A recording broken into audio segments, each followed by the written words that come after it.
When creating a stock card for a product with 3 unit dimensions, it's important to consider the hierarchical structure of its packaging.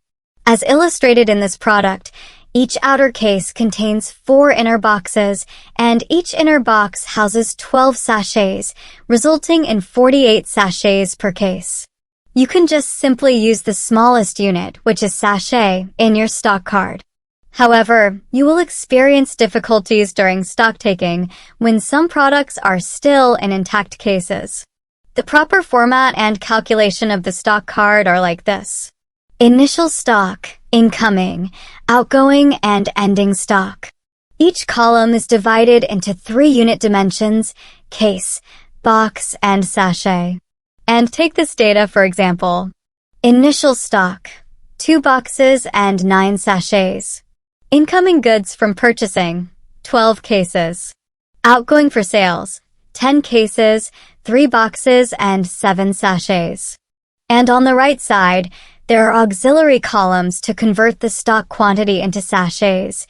In the initial stock, use formula like this.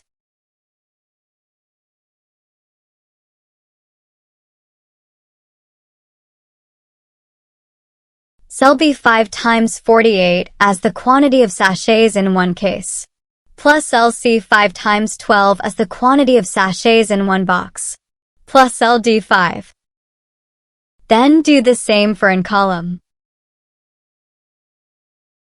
Continue for the out column. And for ending stock, the formula is like this: cell O5 plus cell P5 minus cell Q5. After the auxiliary columns are complete, now create a formula for the final stock on the stock card. For the case column, use Quotient-Function. Quotient is a function to take integers from the results of a division. Cell R5 is the quantity of ending stock in sachet unit. The number 48 as the quantity of sachets in one case.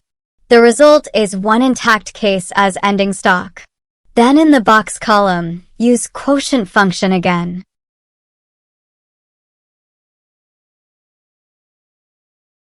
Cell K5 is the quantity of intact case that were calculated earlier. The number 12 is the quantity of sachets in one box. The result is 3 intact boxes. The remainder will be the ending stock in sachet column. The formula is like this.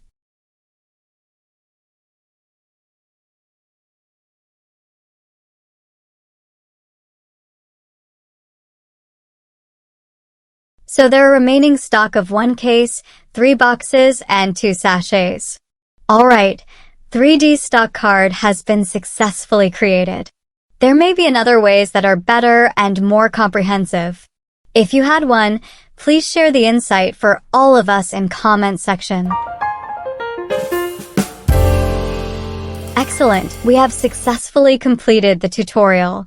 If you found it helpful in improving your Excel skill, kindly subscribe, like, and comment.